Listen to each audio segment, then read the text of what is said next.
crew as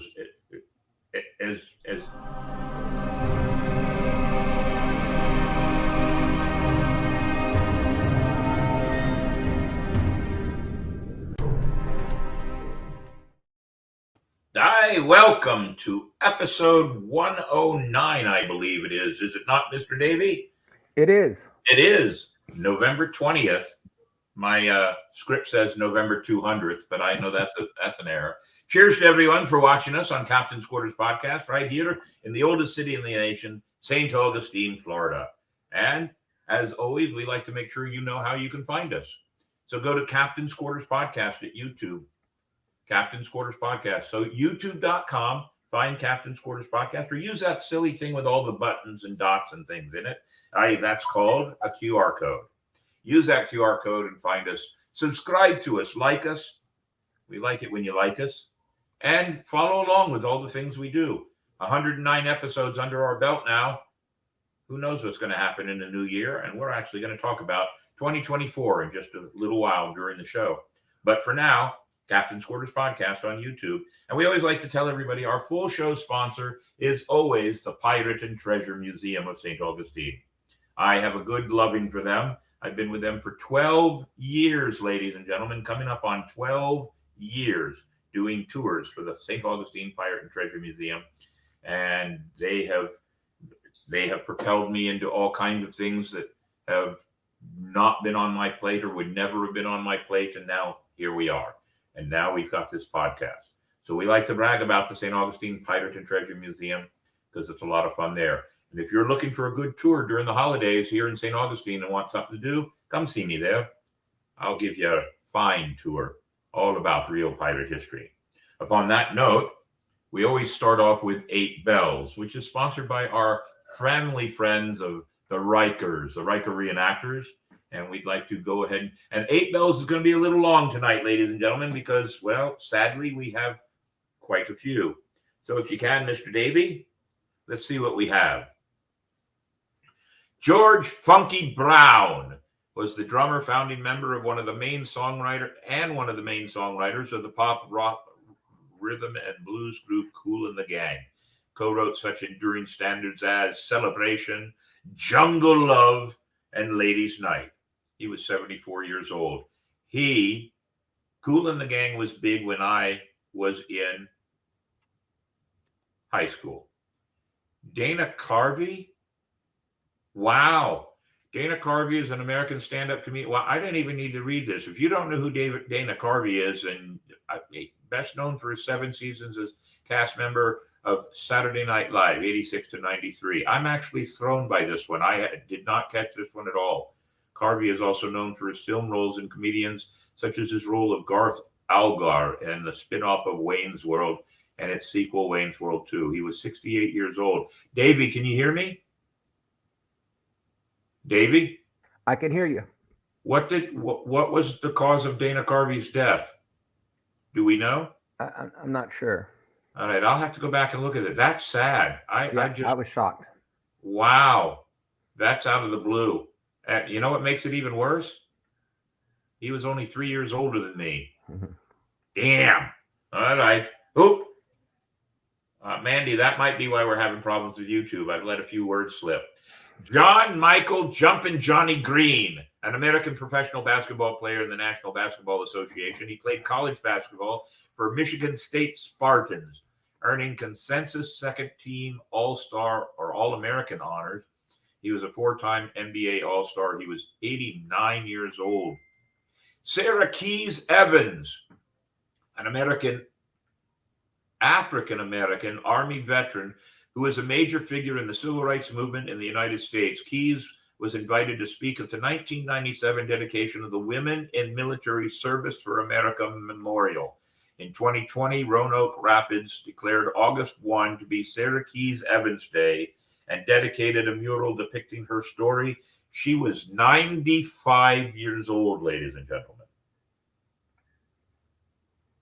Robert Nelson Ussery, an American thoroughbred horse racing Hall of Fame jockey. His first race as a professional jockey came at Fairgrounds Racecourse in New Orleans in 1951, where he rode Reticule to victory in the Thanksgiving Handicap. By the end of the decade, he had won the Travers, the Whitney, and the Alabama Stakes. He was 88 years old. Henley Dean Squire, an American sportscaster and motorsports editor from Waterbury, Vermont.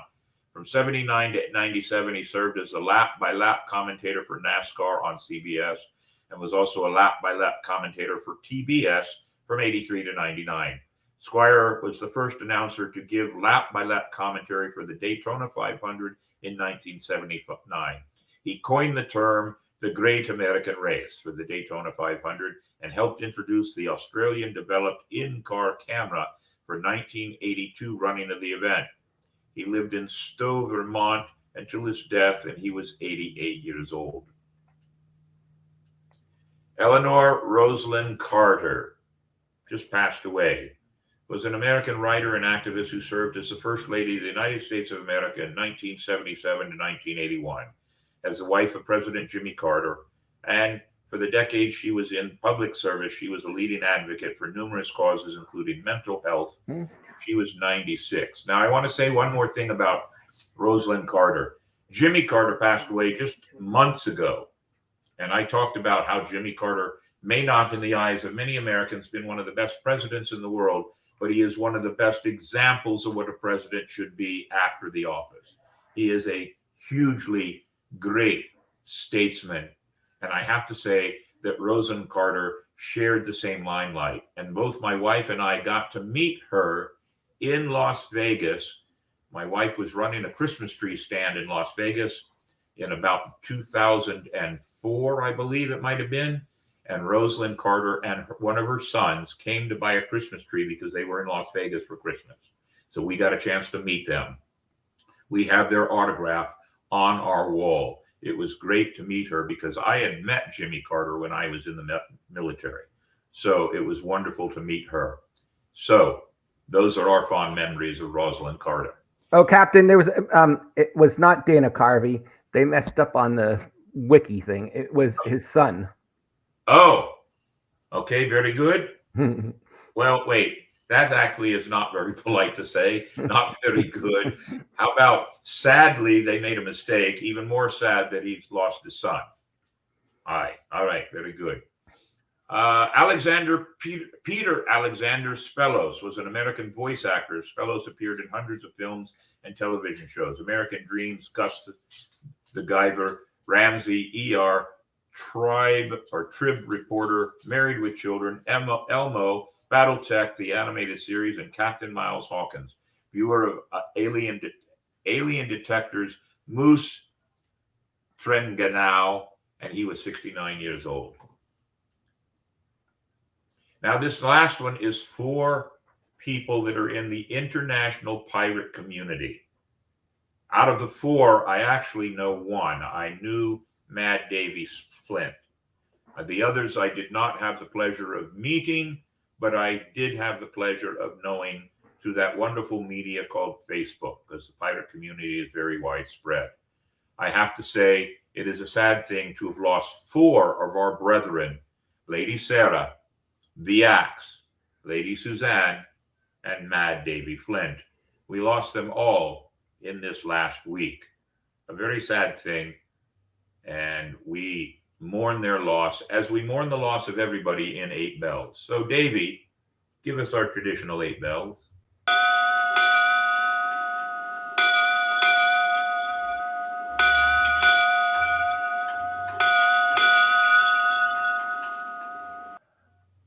It's always best and great for us to pay homage to those people that have passed on before us and talk about their greatness. We never talk ill of the dead, but we always talk positive of their lives and their successes.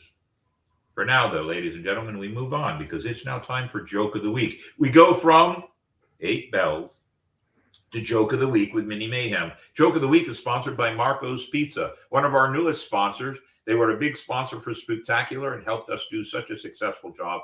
And if you want a really great pizza, ladies and gentlemen, you can't get a better one than Marco's Pizza. Man, for the first time I had one of theirs, now that's the pizza we like. Go ahead, Davey. Joke of the Week. Ahoy, mate. Mini Mayhem here with Joke of the Week, sponsored by Marco's Pizza. Why do pirates love Thanksgiving? Think about it, and I will give you the answer at the end of the show. Boy, I can hardly wait to hear the answer to that one, since it is Thanksgiving week, and we will be doing Question of the Week in just a moment, also on Thanksgiving. But for now, Quote of the Week, sponsored by Spyglass Travel. Yes, Quote of the Week. Quote of the Week.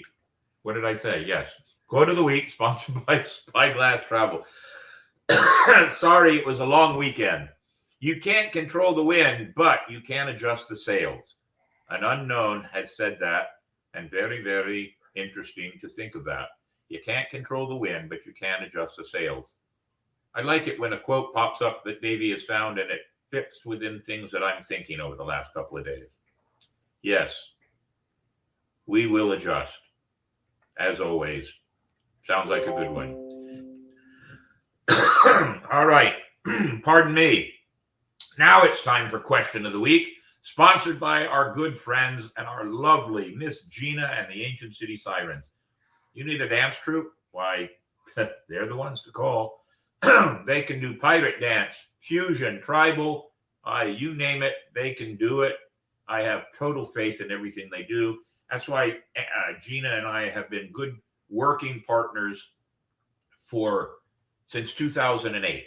I can say it that way because I don't have my mathematics in my head to do the numbers, but since 2008, which would be about 15 years. 15 years working with somebody in this professional business means an awful lot to me, as I know it means a lot to Miss Gina. So, what is our question of the week? Thanksgiving traditions. 2 words, that's it. Do you have any? Thanksgiving traditions. One of mine I grew up with, and we've been talking about it here in my home. We begin decorating for Christmas around Thanksgiving. Some people that's too early, some people that's too late. But we begin on Thanksgiving. It's something that started when I was a kid. So we'll want to hear what your traditions are. Crew adventures completed. We only have one to talk about. We just finished it today. 2 days of shoot. The St. Augustine Swashbucklers are involved in a movie. We spent yesterday and today doing shoots of some of the scenes. Half of the scenes are shot now. The rest of the scenes will be shot after the first of the year. It is a movie with our good friend Vesta. And Davey, did you happen to have a poster of any of her past? No, but you do have some pictures. This is a movie. All I'm allowed to say, ladies and gentlemen, it is a movie around the 1668 time frame, where a witch goes back in time to this time frame and meets a pirate. So everybody is, well, there we are in the courtroom scene where one of the witches is about to be found guilty. With not much of a courtroom, that's for sure. I don't mean because of the scene. I mean because just as it was, well, we're not telling you most of the characters and who they are, but many of the crew of the St. Augustine Swashbucklers actually had speaking parts in this movie.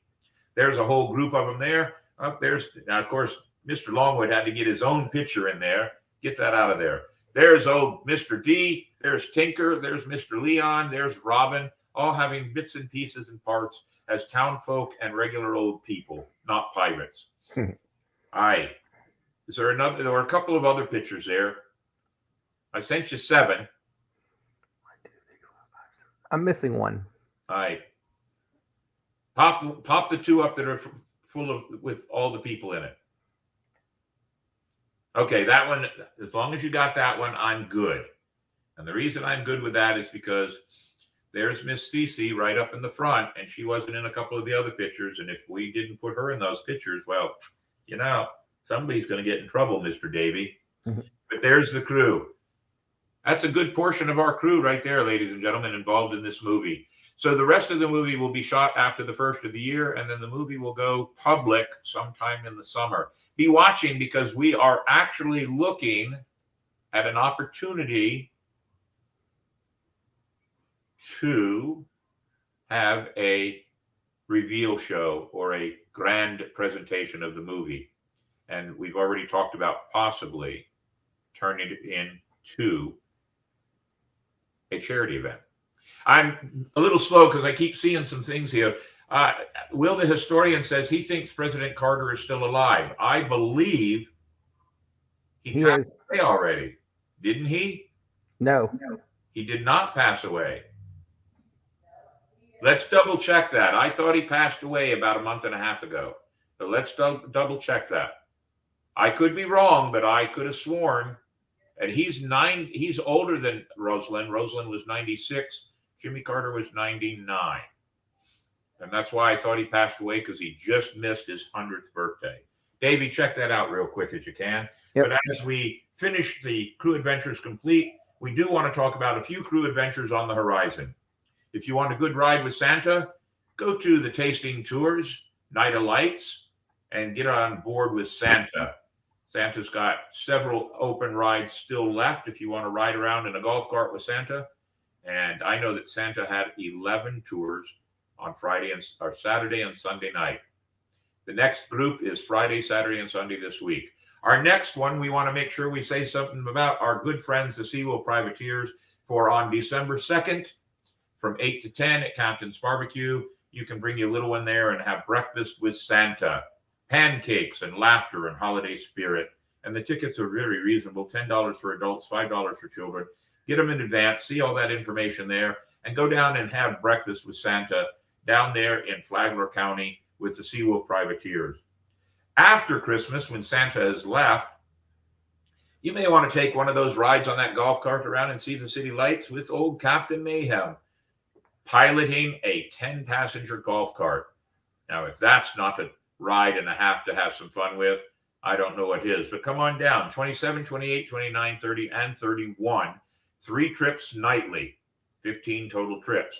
Some of you pirates, get your pirate friends together. We can have 9 of you on one trip at a time. Come down and ride the lights and let's say R to all the tourists here in St. Augustine. Captain Jimmy Carter's still alive. He's 99. 99. All right. My bad. I thought he had passed, but okay. My bad. I apologize to everybody. When you get old, sometimes your memory goes bad. I'll let it go at that. Before Davey puts up, now you know why the rum is always gone. Upon that note, one other crew adventure on the horizon, ladies and gentlemen. The words of our demise are greatly exaggerated. Old City Pirate Fest 2024 is on the horizon. And yes, ladies and gentlemen, it is being expanded. And if you want to keep up with what's going on, there's our public Facebook page. There's William Mayhem Productions, wmayhemproductions.com, and the podcast of YouTube for weekly updates. 2017, 18, 19, 20, 21, and 23. We didn't do 22. I think I made a mistake with that, but that's all right. There's another mistake in there that somebody else pointed out to me. I'll update that tomorrow morning. But ladies and gentlemen, we are alive and well. Old City Pirate Festival will be running. Let me give you some hints. Pirate Court is coming back. Now, in 2008, Pirate Court was brought about by my good friend Ole Mackerel and myself. Ole Mackerel is a great improv actor and comedian, and myself, and we had Pirate Court. There have been several attempts at Pirate Court over the last dozen years, and they all just kind of fall short. I'm not saying that's bad or good, but there hasn't been a good Pirate Court in any way, shape, or form for the last 4 or 5 years. We're bringing back Pirate Court. And here's a little sneak hint. The judge for Pirate Court is a very well-known law enforcement official of St. Johns County. I don't think I can give you any more hints than that for now. Also, we're bringing in the Shadow Players from up the coastline, up in the Carolinas. The Shadow Players are a wonderful sword fighting demonstration crew. And we've actually got it worked out that there is going to be a sword fighting seminar. So if you would like to learn a little bit about sword fighting, there will be a seminar. It is an extra fee for that seminar, but we are working on that. We are working on a rum seminar, and we have a couple of other seminars that we're working on also. We already have enough vendors that have sent messages that when we go live with the vendor application within the next week, I believe we'll be shutting down vendor applications by the end of the year. And again, ladies and gentlemen, this is February 2, 3, and 4. Do notice it's the first weekend in February.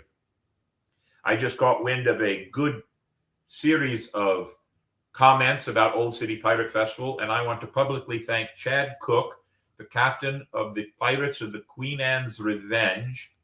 Did I get that right, Davey? I think I did. Yes. He Queen spoke Anne. highly of the Old City Pirate Festival, and I thank him publicly for doing so. I thank you very, very much, and we will be breathing some new life and doing some new things for Old City Pirate Festival. It is actually going to be at least 2 days. Half a day on Friday, all day Saturday, half a day on Sunday. That equals 2. So mark your calendars, ladies and gentlemen. We're about to go and do it. For that, it's time to bring in, and look, I've spent 20 minutes. What are you smiling at, Mandy? So my husband discovered I can't hear him with these on, so he keeps running around saying things and thinks it's hilarious that I can't hear him. So he's making a mockery of it right now. Well, just give him a number 1 sign, and you're done with him. All right, ladies and gentlemen, I've used up an extra 5 minutes, so I shouldn't have done that, but we have good stuff to talk about on this show. But for now, it's time to bring in our guest. Now, our guest is streaming in live from California, so it's 3 hours difference for them. And she is a noted, how do I want to put this? She's noted in the world of Hollywood. There you go. She is a creator, a writer, a artist, a developer of props. I'm sure there's some other things she'll tell us about. And so let's bring her in, the great Diana Hamann. Hey! Hey, how are you? All right, very good. Here's one of the great things. I'm going to throw this out for everybody here. Diana is a native of St. Augustine. All right. I grew up in the Colonial Quarter. Yes, very good. So It's great to have you on the show. Wonderful to have you here. I'm sorry we're taking up your time earlier, but what's it, 5:20 out there now? Well, it's wonderful to be here. I'm really glad to be here, guys. I love talking about all this stuff. I'm very happy to be here. So let's really get their energy and their interest right away.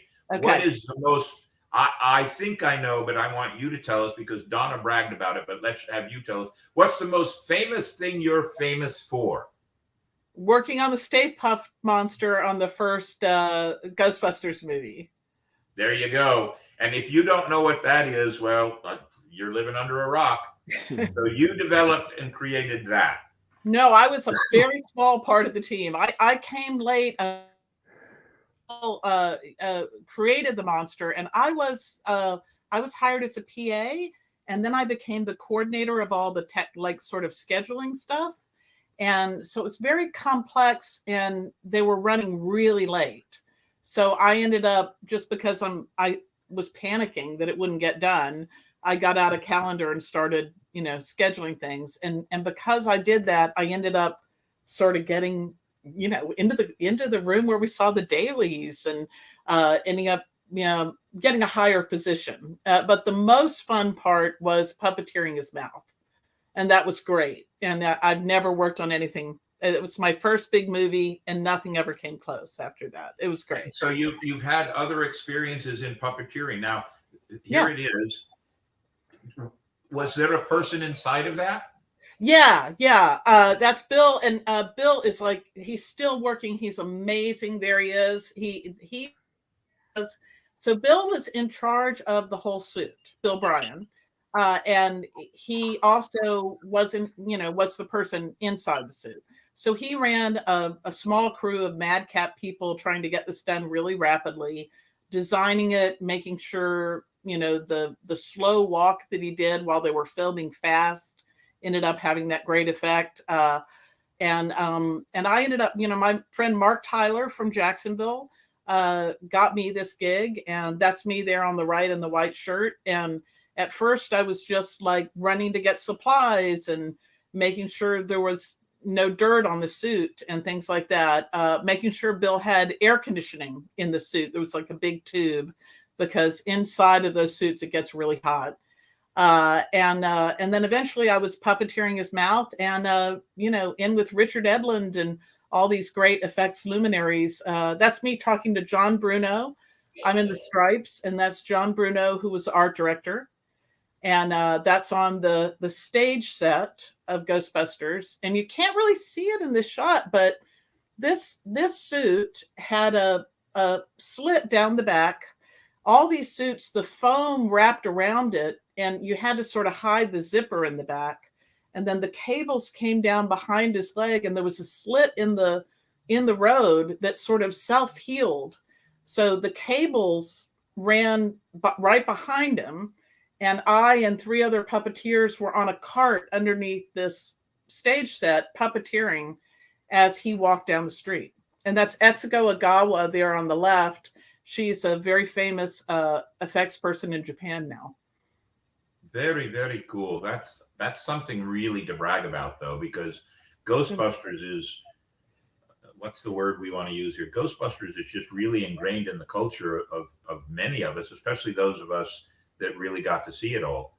So, it's great to have been a very small part of something that's iconic. It's iconic. Really There's the word I was looking for. We just had a good question here. What was the monster actually made of? Well, there's a foam that these guys use called L200. So when you're dealing with foam, what really matters is something called PPI, which is pores per inch. So L200 foam, at least back then, I think they're still using it. It has very few pores per inch, which means it's very rigid. So very dense. A little bit. So there's some shots, I don't know if David has one. I forced everybody to take this one shot, and I'm really glad I did because it's the only evidence, I think, of all of us standing inside the different shapes that are made out of that L200. And it's basically like anytime you take it's like dressmaking, where you take a 2-dimensional object and have to make it rounded like a globe. And they did that in sections like an orange. And then there's a very different fluffy foam, lots of pores per inch, that got glued all around it. But then when you get to the back edge of it, there's just a raw edge that you have to hide. So if you were seeing the Stay Puft Man from the front, that edge would be in the back. And if you're seeing him from the side, the seam would be on the side. So there were actually multiple Stay Puft suits. How many, do you know? I don't know. I think probably the maximum is what's in that photograph. I think it's maybe 7, 8, something like that. Right. Yeah. Well, you always have to have more because you need backup for what you're doing, and it just, and then there's various angles of scenes for those kind of things. And setting a couple of them on fire, which was very scary. Yeah. So very they have to have and it was really, movies are always, you guys just did one, you're always running behind, and it never feels like it's going to get done. Just like a theater show, you're like, it's never going to get done. And somehow it does. But Ghostbusters was a totally, like, I saw the billboards and thought that's not going to happen. Like, as we were doing it, it was very scary. But somehow they got it done. So in working with the Ghostbusters, did you get a chance to work with, or maybe not work with, but talk to? No, sadly, my only encounter. So what had happened is Richard Edlund was up at Star Wars, and he broke away and came down to LA and started an effect shop. And he did 2001 and Ghostbusters, and it was called Boss Film. So he did both of those almost at the same time. So all the live action was being shot, like some people were like making the Pterodogs and then going to shoot the Pterodogs on the live action set and things like that. But almost all of the effect shots happened right there in Marina Del Rey in LA. And so I stayed there. The only person I met was Sigourney Weaver, and she was the first famous person I met. And I wanted to be her so much. Like, I had her haircut, and she's tall like me. And I was like, hi. I was like really, really goofy and got too close to her. And she was so nice about it. She didn't make me feel bad or anything. I was part of the tour showing her what was going on with Stay Puft. So anyway, she was very gracious about me being a goofball, but she's the only star I met there. Well, many stars meet many of us that are goofballs. I've been known to be a goofball in front of some of the stars that I'm enamored with also. Most So it happens. Most of the big film buffs, if you're a film buff, you're a Absolutely. goofball. Yeah. I mean, I got a chance to meet Richard Roundtree. I was Oh, a huge wow. fan, Yeah. St. Augustine. Yeah. and I got a chance to meet Richard Roundtree. You're thinking of Oh, you're right. I'm mixing up the names. Yeah, Richard Roundtree was Shaft. You're thinking of Yeah. Can't think of his name, but we know who we're talking about. He was Have Gun Will Travel. Yeah, this and when I was a kid in the 60s in St. Augustine, he was like the big star. He was. So do you remember I hate it when I forget names. I can't ever. There was a restaurant, Marty's restaurant. You remember Marty's restaurant? Yeah, of course. Yeah. That's where I met Richard. It's going to come to me in a minute. It'll pop in my head. Yeah, it'll come to me too. Yeah. But I was a little boy when that happened. So oh, cool. Yes. I never met him. I saw him from a distance, I think once.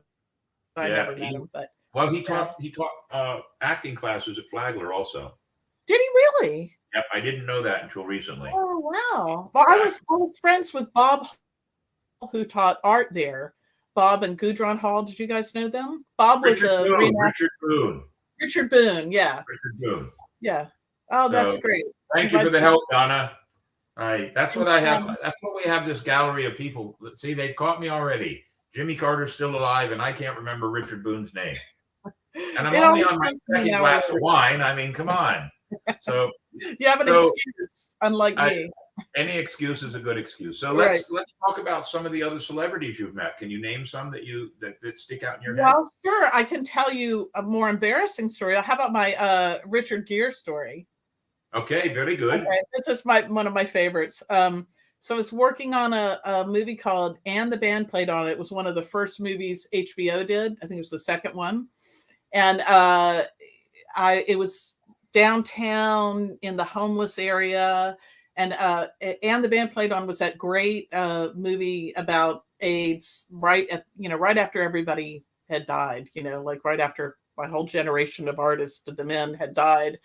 And a lot of great celebrities were on that. It was, like fantastic experience to meet a whole bunch of celebrities quickly. And I was a set decorator on that, and I was exhausted. It was 113 sets in 33 days, which is just insane.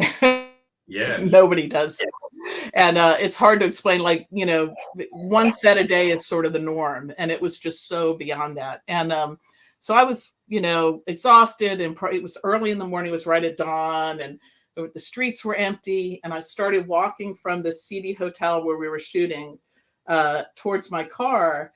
And then there was one figure coming towards me from the other side slowly. And and he's like 2 blocks away. And as I get closer and closer, I realize, oh my God, that's Richard Gere. Now, I'd never had a crush on Richard Gere.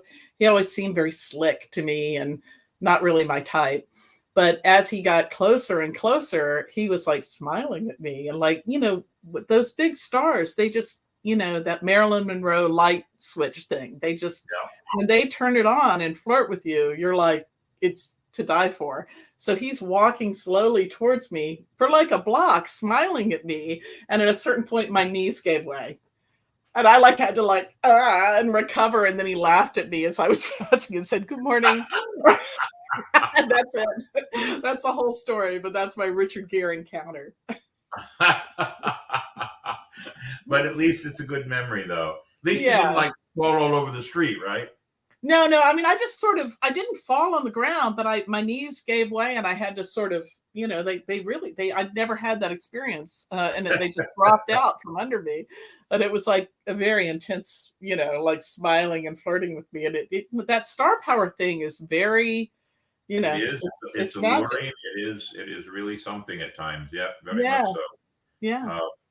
Even now, I mean, Davey and I have had the opportunity to meet some really great people at some of the cons we go to because of our pirating and everything else. And we've met some stars that I'm really, I don't know what the word is. Enamored's not really the word for me, but there are stars that I think are just some of their roles, their what they do to me is meaningful to me. Yeah, it's a that, personal relationship you have with them. It is. Because of that, they are great people to me. Yeah. And, you know, I mean, and here's one that's even sillier. When we did Ancient City Con, and you'd be great to come visit Ancient City Con because you could have a booth and talk about your stuff. But we did Ancient City Con. Was it 2 years ago that the Stranger Things kids were there? Oh, cool. And so I loved the show, and all the kids that were the experimental kids in that season, they were all there. Oh, that's very cool. And that's where we met Barry Bostwick. And wow, that would for me, of course. Yeah, and we got some footage with it. The fun part about the kids was these are all kids sitting at tables signing autographs, and they're bored with it. Yeah, every so often, as a group, they would come over and sit in our booth because we were pirates. And they wanted to hang out with the pirates, so they kept coming over and hanging out with us. Of course they did. Yeah, they were. I think they were as enamored with us as we were with them. Probably more. It was as really a kid. That's cool. Gotta be boring. Yeah. And then Barry Bostwick, he was there, and we got to do an interview with him and talk to him. And you know, who doesn't know Rocky Horror Picture Show, right? But I was a huge fan of Spin City.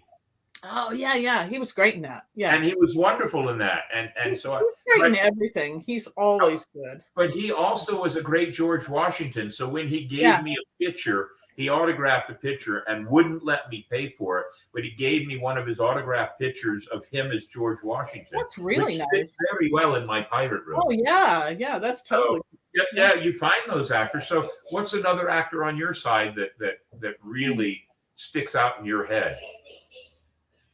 Oh, I don't know. I mean, there's so many of them, right? You live in Hollywood, so they're everywhere. Yeah, they are. I mean, it's in, you know, there's certain places, you know, like when people would come into town, they'll go, well, where do we go? It's like you go to the Starbucks is where you want to, like, let's go to the Starbucks in Malibu for a couple hours. We'll see somebody. But I'm trying to think of like people, you know, that, to be honest, I tend to, you know, think of the stories of people who were rude or mean, you know, like you know. Let's go with that then. That's a great segue. But I don't want to, you know, but sometimes. Tell us one that you think you can tell without it being a major issue. I'm having my noun problem again. David Strathairn was the one who really stands out, and I'm happy to talk badly about him. He was so incredibly rude. But I was on a movie and it was cold and we were up in the mountains, and I, again, often in the art department you don't look so great, you know, you have paint on your clothes or, you know, dirt, you know, you go from one of the things you look like a real worker, right? Yeah. Well, one of the things about being even a designer, especially on a non-union movie, but you know, you have to dress and present yourself to the director and then go lift an oil drum. That's just the gig, you know?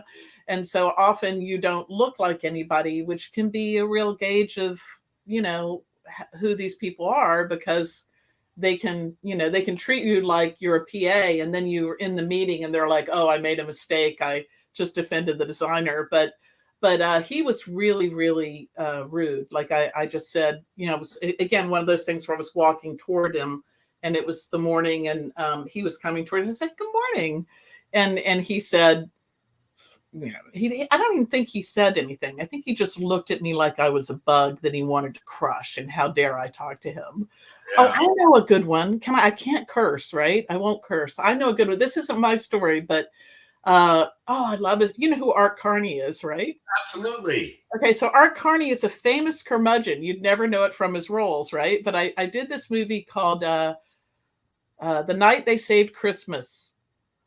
Terrible movie, but it was it was a very cool effects thing. There was this thing called Introvision at the time, which failed because the head of the company was crazy.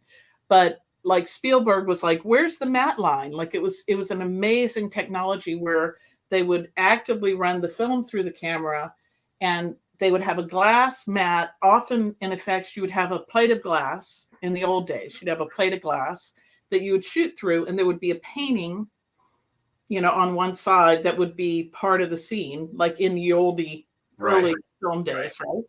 And another thing that could happen is you could paint a black paint, and that would become a mat that then later another element would be sandwiched with, right? So with Intravision, that happened where they would black things out, but the film that covered that mat was running through the camera, and there was live action happening behind it, and like a moving image on the screen behind it. So we're like 4 active elements happening in real time, which in the 80s was just impossible. So it was very, very cool. You could actually direct something that had animated toys and real people and all this stuff going on at the same time. It's very cool. Terrible movie. But Art Carney, my boss, who was the designer on that show, was walking down this long corridor between the office and the stage. There was only one stage, or maybe one in a tiny stage, a tiny facility. And he was walking down. Again, all these stories are about walking down a long corridor with 2 people. We have a theme developing. It's funny. But Tim was his name, and he was walking, and Tim was like a, barrel-chested, sweetest guy in the world, like a big, fluffy beard, just sparkling blue eyes, just, life itself, and fun and joy, and very talented. And Tim was walking down towards the office, and Art Carney was coming. He had just come from his costume fitting. He's going to go to stage dressed as Santa Claus. And so Art Carney's coming towards Tim, and Tim sees him and says, "Aw, Merry Christmas, Santa." And Art Carney said, "F you."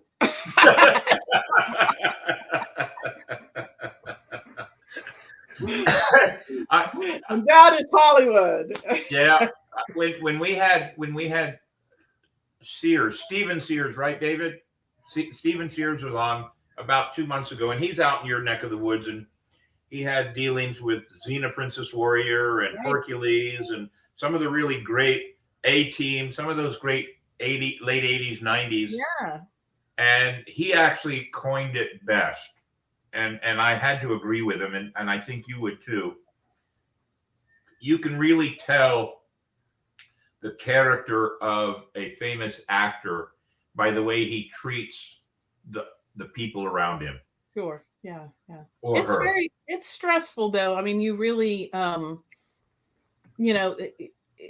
it's come. I mean, there's a lot of Me Too stuff has come out, and one of the things that I can, sometimes actors are just that classic making, they're stressed out, and so they make other people unhappy. But then there is also a lot of, like borderline abuse that happens toward especially women actors on set. And the one True. I and think there's also, I mean, I was a comedian in Vegas and out west, and did magic and comedy clubs, and comedians are the same way. Funny as hell on stage, but really have mental problems inside when they're not on stage.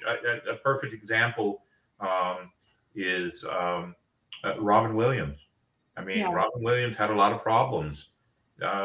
When you're on stage and you're with all these people, you're the life of the party, and when you're not, then so. And I'm sure you've met some of the actors that I've met some that are people I know who worked with Robin loved him and didn't think that. So maybe it was different in the comedy world, but it's not that nobody I know, including myself, who I met Robin, none of us thought badly of him, but we knew that he had demons.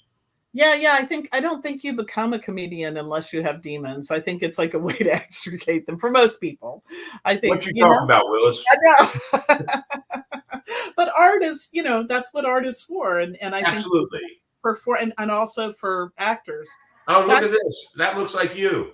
That's me. My first job before Ghostbusters, I worked at a place called Coast Special Effects. And this is a stop motion shot that I was the assistant on. And I was working for Pete Kozaczek, who went on to do things like The Nightmare Before Christmas and Coraline and all those great movies, being the director of photography. But he taught me a lot.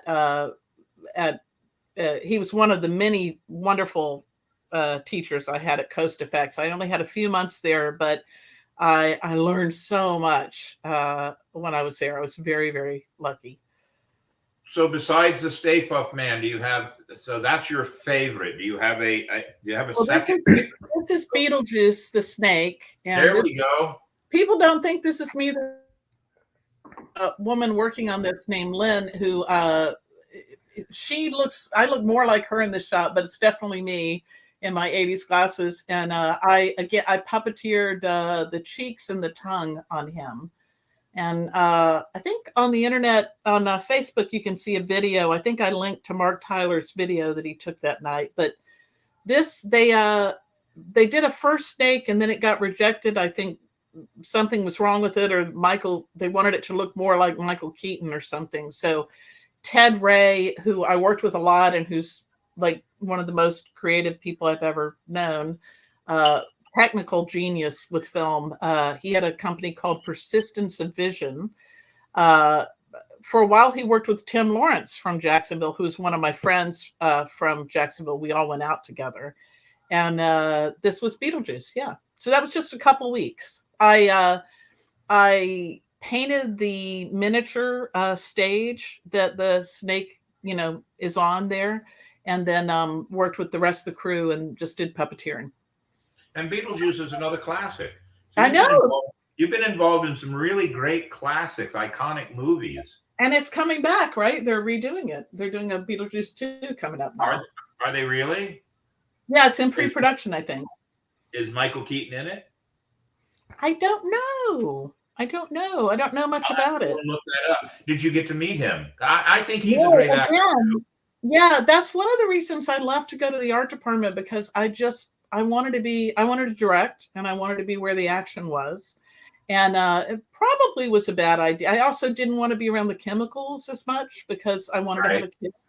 Michael Keaton is in the new one. He is good. Yes, he is. Yeah. But no, in effects, a lot of the time sometimes you go to shoot on set, but a lot of times in effects, you never meet anybody. Especially as a lower crew member, like I was in the 80s, in the early 80s, I was just like one step up from a PA. And so they don't bring you to set, basically. You do your stuff in the workshop, basically, and then the head guy goes to the set.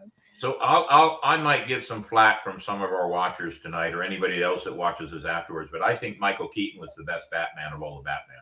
Really? That is contentious, young man. Yeah, I know, because there's a lot of people that'll argue over who the best Batman was, but I think Michael Keaton really played it well. He has a real presence. He's one of those people that like really stands out. I'm also thinking about this is an actor story I can tell you. What's his name? So here we go again with the name, Chris. Oh, what's his name? It was Communion. He was the lead on Communion, and the decorator had been fired, and I came in to do some additional work, basically, to finish the movie. And finding things, so he'll figure it out. What's his name? Yeah, Chris. It's God, you guys will know him. I just saw him in the best part about doing live shows is this part right David can look it up. Yeah, because Davey's quick. No, but I Christopher Walken. Christopher Walken, thank you. Really? You got to meet him? I did. I got to be alone in a room with him for like an hour, and it was sort of weird. He is actually probably one of, I probably have maybe 5. He is one of my favorite actors. Really? Well, he's very unique. He wasn't somebody who, he was polite to me. He wasn't rude or anything, but I was dressing like a 3 or 4 room apartment. Again, somebody had been fired. I'd just been brought in. I was rapidly trying to get things ready for the next day. And he was coming in to see his apartment, to feel the space and get used to it. But he was just doing a lot, and I know a lot of actors, he was doing some sort of weird actor exercise. I remember he just kept walking around and going, oh, It's just doing all these weird guttural things. And I just was like, well, I guess I'll go decorate the other part of the apartment for a while and give him space. But he was very polite, but it was mainly interacting with his grunts from the other room. I think he's, everything he does is just, and he's a good dancer too. I was just rewatching Dead Zone, and I really like that movie. Yeah, and he's really good in it. It's just dead on good. It's like really good. And lately he's done some movies because he's older now, where he's played like an old retired bad guy out of the home with De Niro and a couple of the others, and his comedy is really right on. His comedy came from theater, I think. Yeah. He did. He came from theater and dance. So he sort of plays a very thin, he doesn't have a lot of range. He does this one shtick, but there are a lot of roles for that shtick. And there is. And it can go in a couple of different ways. So he is he's one of my favorite character actors. I like him. So what's the least favorite movie you ever worked on? Oh boy. Do you have one that's at the bottom of the line? Well, it's I worked on this. It made the least money of any movie that year. I'm blanking on the name of it. We shot it in Alabama, and it had Scott. Oh my God. You have to bring up my IMDb, David. It's terrible. I have MECFS, so I have that brain fog, and I just can't find proper nouns to save my life. But I got to remember that because I can't remember things either. But I'm old, so. Yeah, I'm old too. But Scott Glenn was the lead. And it was before Scott Glenn had come back with the astronaut movie. It was like he was just hanging steady with his career.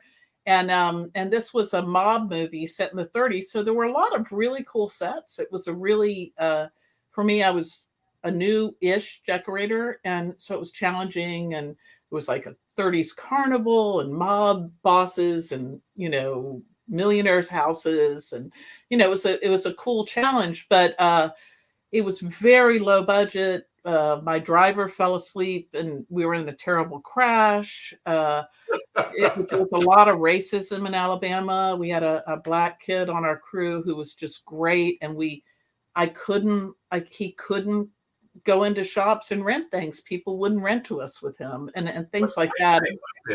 What year was this? What decade was this? Mid 80s, late 80s, maybe. Yeah. He worked on Howard the Duck. No, I worked on Howard the Duck, but just in reshoots. But no, it was what's the name of that movie? It'll come to me, but it's in my IMDb page. It's just. So here's a question, and this question is going to put you in a position where hopefully it doesn't embarrass you, but it gives you a chance to brag about yourself. And as I told you at the beginning, everything's improv. That's everything we do. All of our guests, I throw stuff out there, and we just have fun talking about it. And I think that's really what most of our listeners really enjoy, is that we just have a good time talking about stuff. Yeah, she did Gremlins too. This is conversation. That's all it is. But I'm going to ask you this question. Have you done anything, and maybe the Stay Puft Man is one of those, have you done anything that you've actually got awards or recognition for? Yeah, the one thing that thing I was telling you, actually it's weird. This one does not show up. They've actually removed it. They started a category which was in the Academy. They had a or maybe it wasn't the Academy, it was television. They had a category for art department special effects, because for a while, remember the Intravision thing I was telling you? Right. Very technical. And so for that, I saw my name on that I was nominated with that guy, Tim, who the story with Art Carney. So he was nominated, and then me and the other co-set decorator on that. So it's a team.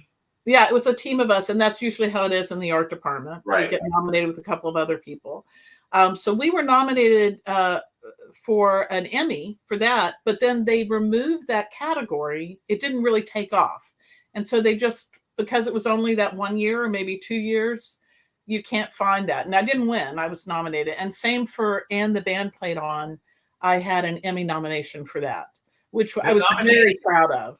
Nominations are just as good as the win. No, it'd be nice to have that beautiful statue. You know, the thing about the art department, what happens is, you know, again, 113 sets in 33 days. And it was, you know, it was very, again, technical. It was like finding the right centrifuge from 1972 in France that actually still works, that can, you know, and then it was doing, you know, aids all across the world and all these different sets. And it was very, very hard. And moving an electron microscope 12 times and things like that, it was so hard. And I was very proud of it, but it all in art department, it always goes to the person who gets a job that shoots in a palace in France. Who brought in the one chair. Like, it just getting the job where the set is already there, because the people who vote on it are not the art department people. It's the entire academy, and they don't really understand what we do. So yeah, I would have loved to have gotten more awards, but that's it. That's the best I did in my career. So what is next on your agenda? We talked earlier, and you're getting ready to go live in the islands. Yes, I am. That is our plan. The Caribbean, man. We you know, I have MECFS pretty badly. And I had to stop working when I was about 38. I've done sporadic work making props for movies, and I write, and I've done some design work and writing on the side, but not like full-time work, because I tend to work for a couple weeks and then crash for a few months. So my main project right now, I've had to sort of like just pace myself to get things done and not do very much, and then I can stay relatively okay. So my main project right now, which is happening very slowly, is it's a kids project, a family project, sort of like The Simpsons, called Monster May I. And one of the books is up on Amazon now, but that's getting that TV show, you know, pitched and up and running. And there's like a TV element, an internet element, and a movie element to it, and the books. So it's sort of a big grand project. So the book is yours? You wrote the book? Yeah. Very cool. Yeah, and I've got a lot of effects guys in LA who designed individual characters for me. And you know, so I'm very proud of it. And but it's going to take me a while to get it up and running. But well, when it does, we have to have you come back then, and we got to talk about that. I would love that. Maybe one of the things we can do, when we have a pirate festival here in February. Oh, I love that. And one of the things I've always been adamant about, we're actually adding it to our Halloween event in October. Oh, that's smart. I find people that have written books. Uh-huh. And we have at the Pirate Festival, we have called Authors Row. And all these people that have written books that are for kids or for families, we give them this space for all of them to have a space to talk about, put their posters up and talk about their books, sell them if they want. I'm gonna have to get like a pirate character in there, because I don't have a pirate character. Well, you should. You should. Yeah, always. Yeah. We are always looking for new ways to add pirate characters to stuff, but we always invite authors. So maybe we'll have to invite you to come out. And your monster one would be perfect for Halloween, I bet. It is. We really do our advertising on Halloween. This year I didn't, because I was doing my tooth surgery and stuff, so I let this year slip. Halloween 2024. I would love that. Let's see what we can do about getting you back to St. Augustine anyway. You need to come back and see your friends. I keep trying to get back. I was back a lot when I was caregiving for family, and then since then I just haven't. I've been out here mainly, and I keep trying to get back. I miss Donna, and you know, everything about St. Augustine I miss. Well, let's not say anything too loud, but if you come back because of your book and everything, can't you write that off and have a good time with it? That's a very good point. Well, you know, also actually another thing I'm doing, my brother and I, you know, my dad owned the Museum of Weapons on Spanish Street when I was a kid. And we lived in the house at 62 Spanish there in the colonial section, you know, like a second Spanish period house that my dad built out a museum. And so when Dad passed, we're still getting rid of a lot of pirate things. If anybody wants authentic pirate things, give me a call. Please do send me some information. Yeah, there's a website. My brother's put up a website with just a few of the things, weaponscollector.com.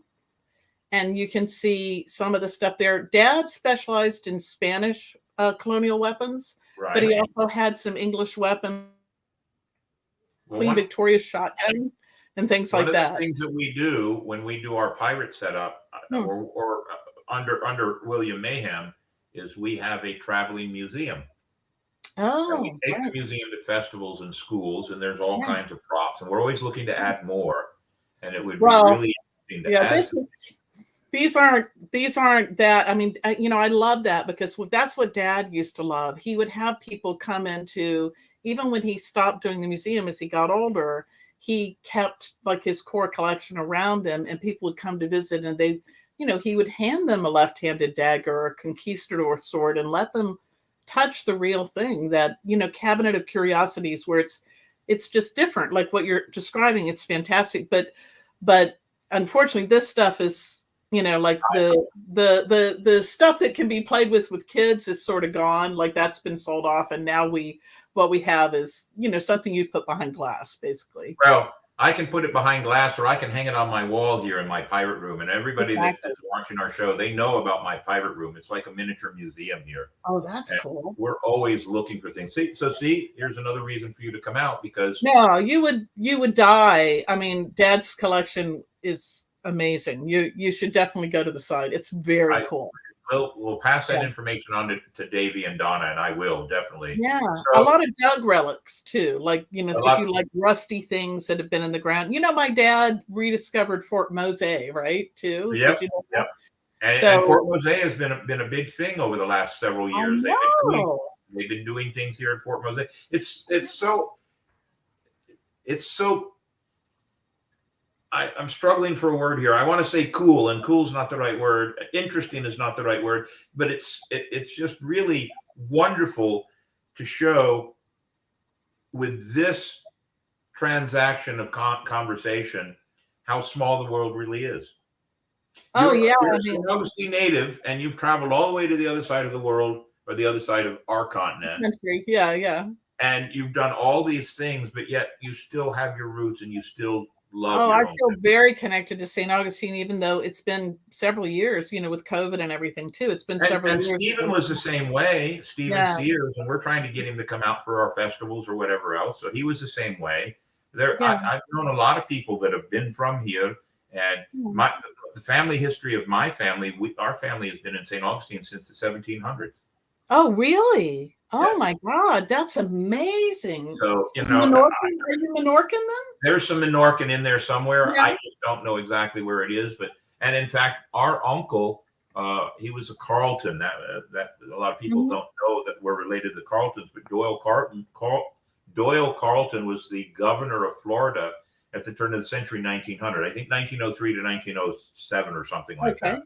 So we have a lot of ties to Florida, but that's very same with a lot of other people, and they have a tie to St. Augustine.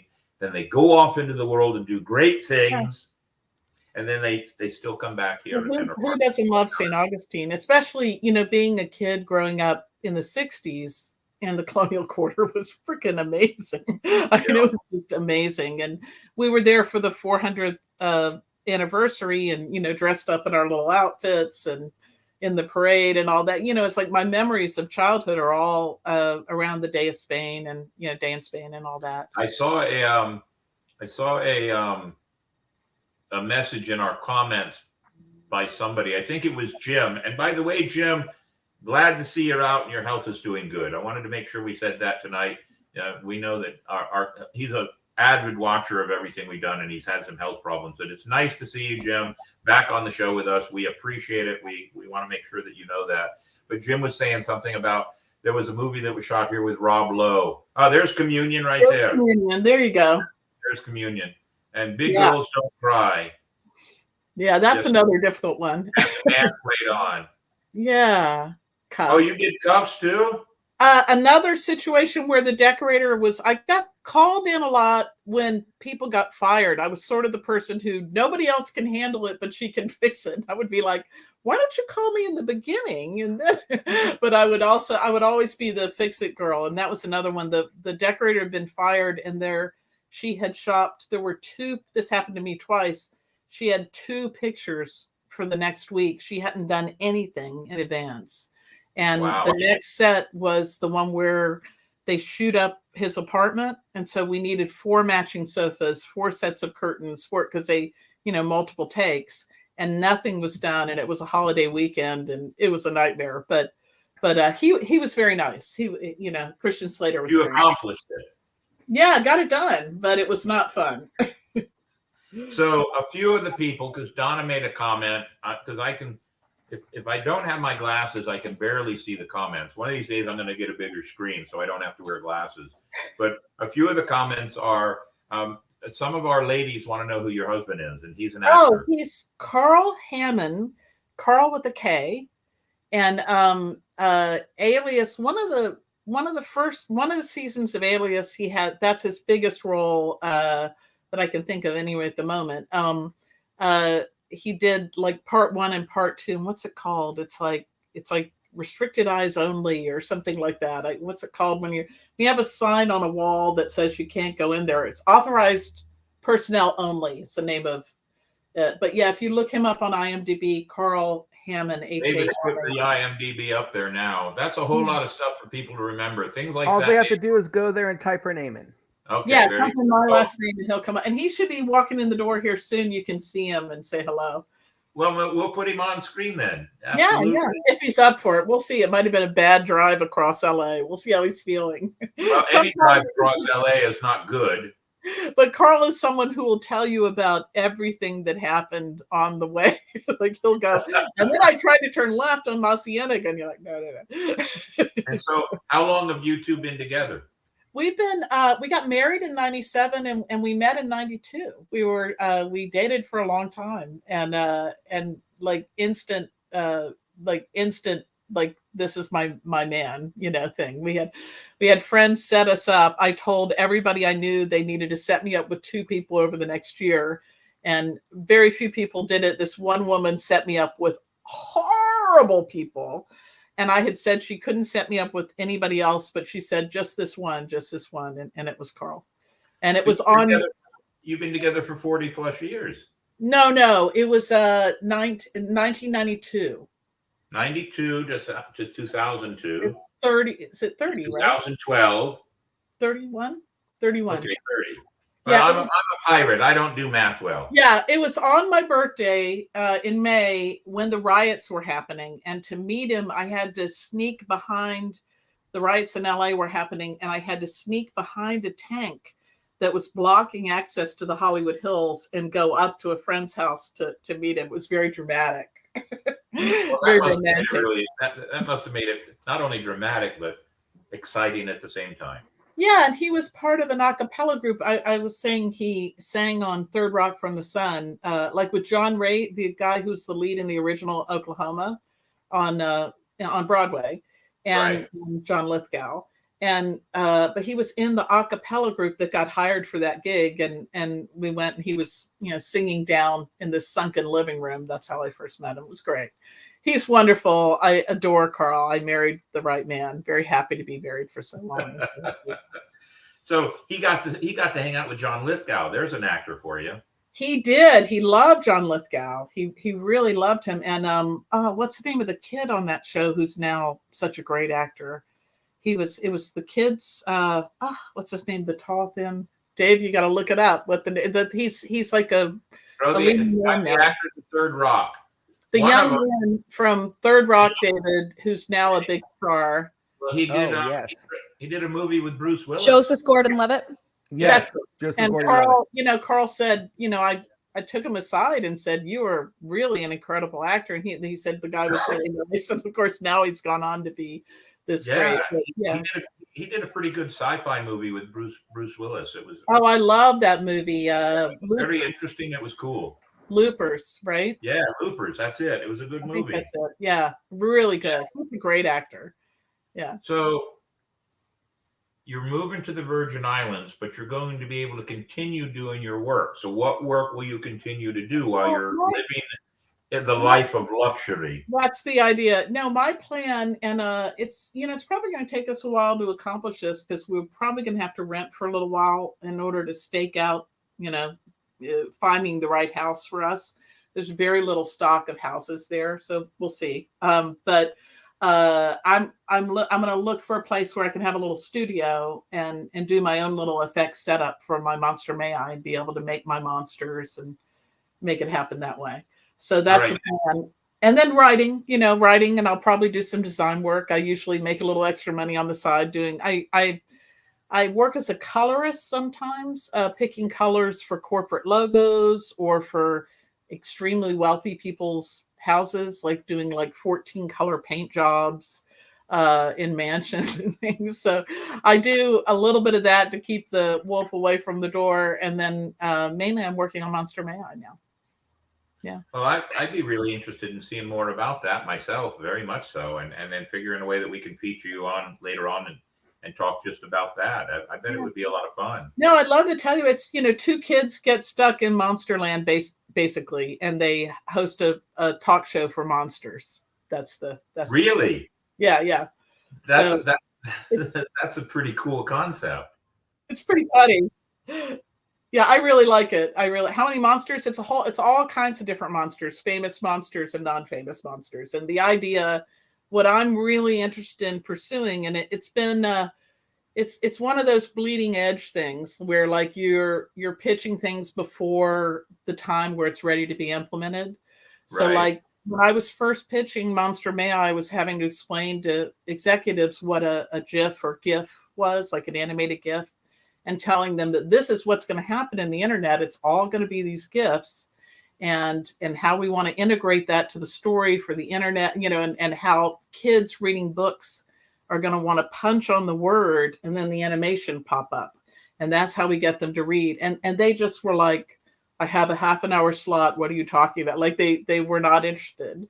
I mean, some of them were very interested, but couldn't convince their higher ups. But so the thing about Monster May I, it really is a true like multi-platform thing where the book, the movie, the TV show, they integrate in a way that not many things that aren't already popular. They do once something's a hit, there's money for multi-platform.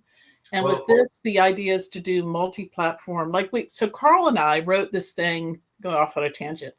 We wrote the first cat video on the web. Like when no one knew how to compress video, my brother, Dana Williams, also grew up in St. Augustine. He's like a computer genius. Like he started doing computers at the same time as Bill Gates, basically. And Dana knew how to compress video for the web before anybody did. And there had only been a couple of videos on the web by 2000. There was something called 405, the movie. There were a couple of others. And we got Yoga Kitty. We wrote this thing. It was like just a fake cat that stretched and farted and did all the stupid stuff of Carl doing yoga with the cat. It levitated, and we used special effects and stuff. So we got like 1 million hits really quickly. And back then that cost us money and we had to shut it down. It was on CNN and, but that sort of thing has sort of hampered the Monster May I project where, now you make money from putting a video on the web. But if you're one of the early pioneers of it, it's very, very difficult, especially as a woman. It's very, very difficult because they just don't see you. They see a 20-year-old man who just came out of college and they go, oh, that's what we want, the new thing. But, especially older people or whatever, they just can't get that you're trying to work towards the next thing that entertainment's going to be. So it's sort of complex to do. It's like what I learned. I'm going to say one last thing. What I learned from Yoga Kitty was that early days of the internet, everybody wants to make it their own. They want to change the logo. They want to change the jokes that are written on the website. They want to alter it in some way and make it their own. And so, right. And at the time, that was a huge revelation. It was 2000. Nobody really knew that yet. It was like I came up with Yoga Kitty because I was looking for keywords for search engine optimization. And what are 2 words that a lot of people are going to be searching for so they can find me? Of an experiment, but I learned all these core things about how the internet was going to work. And what I really think is that, an entertainment product can come from the masses up. So what Monster May I is a way for people to create their own videos that can be slotted into a talk show format. So you know how in old talk shows there would be entertainment sections, right? So just as on a lot Saturday Night Live or whatever, you can shoot something against green screen and they'll have it interact, right? The world is now our oyster for things like that. And this is a way for people to get, to make something at home and have it be part of a larger world. So that's what I'm trying to get going. It's a very high bar and it's taking me a couple decades, but that's what I'm trying to do. Well, for lack of a better word to say self-promotion here, it's kind of the idea that this podcast you're on, I mean, this started because of COVID, and I was trying to think of ways that how can I get the pirate Mayhem out into the world? Because you couldn't do it in the real world. Yeah, you can't do it in the real world, and I'd lost all these tours, and whereas the year before COVID and the year after COVID, I was doing 700-800 tours a year. COVID, I did like 200. So I was trying to figure out what we could do, and being a magician too. And Davey and I have talked about all kinds of different things that we want to do. And the internet really is, it is the oyster for everybody. And there are a lot of bad things, and there are a lot of good things. And trying to find your niche in it, it sounds like you found one of them, because I don't believe that the internet is one niche. I believe that it is just a multifaceted opportunity for it can be whatever we want it to be. Yeah. It can be. And we've talked about doing other things with this show, and being a magician, we've talked about having shows that are only for members. It's one of the secrets we were going to tell anyway on the show tonight. We're talking about having a show where it's only for the members that buy into our show, and then we sit around and just this conversation we have might even be more in depth, and it would only be a certain select amount. Like a subscription. Yeah. An add-on subscription. And I'm a huge Penn and Teller fan. I know Penn Oh, Jillette. you blanked out. Say it again. Penn Jillette, Penn and Teller. Oh yeah. Sorry, the internet went away for a second. Yeah. That's all right. So I'm a huge fan with them, and I believe in we talked about doing magic tricks where I'm going to tell you how to do the magic trick, but select members only and ways to do things just like that. Cool. Your monster thing. A question kept popping up in my head as you were talking, because you said it's for a variety of all these monsters. Are you talking about monsters that might have been from the old days that come into this story, or from the new days? Or? It's tricky with doing something like, a universal monster, somebody that is under the universal logo, you've got to be careful doing something like Frankenstein or Frankenstein's. Right. You've got to refer only to the original in the book, right? So you can't have a Bride of Frankenstein makeup without getting into legal problems or getting. It's the same thing you have to deal with Disney. Yeah, it's exactly like that. Only Disney's much more difficult for a lot of. It's interesting. Especially in the pirate world, there are so many Jack Sparrows around, and I'm waiting for Disney to come in and just grab them all up and throw them in the ocean. Well, yeah, it's interesting because I think they have a conundrum, right? Because they own this property and they want, hey, honey, can you do me a favor? Can you grab on the right side of the desk, see if there's if it's not there, we'll give up on this, but see if there's a stack of Monster May I drawings there, and then come and say hello. Mm-hmm. Everybody wants to see the big star I live with. He is a very good actor, guys. You should definitely look him up. Sorry, I lost my train of thought. What I was saying. We're talking about Disney and the overall ownership of things. So studios have issues because they have to pay all these people, and it is a money-making business, right? And you don't want somebody taking something that you spent years developing and millions of dollars, and then have somebody else just run off with it and start making money. You've got to be careful, but at the same time, you want a fan base. So one of the, who likes to dress up as Jack Sparrow. So it's a very difficult line, and there is a legitimate, problem that they face. Now, on the other hand, I made a prop for how I Met Your Mother. I made a bunch of knitting props for them at one point when knitting was popular, and I made a little felted sheep prop. And like afterwards, Sony called me and wanted me to sign away my life that if they ever used a sheep again, I would have to pay their lawyers if someone sued them. I mean, it's gotten so crazy that a lot of people. Is that the only one? Oh, then no, that's all right. We'll wait. Thank you, though. Hey, you want to say hello real quick? Come over here. Oh, I forgot to put the light on. I guess you can see me. Want me to put the light on? I'll put it on. You just come in here. Say a quick hello. He looks like he needs a nap after his drive across the town, honey. Well, we feel sorry for you for that. There he is. Hey. Wait, let me get in closer. Hold on. There he is. That's Carl. Hi, Carl. How are you? Welcome to the show. Thank you. Glad to be here. It's been a wonderful time talking with your lovely wife here about everything we do here. I bet you never thought she'd be hanging out with pirates, eh?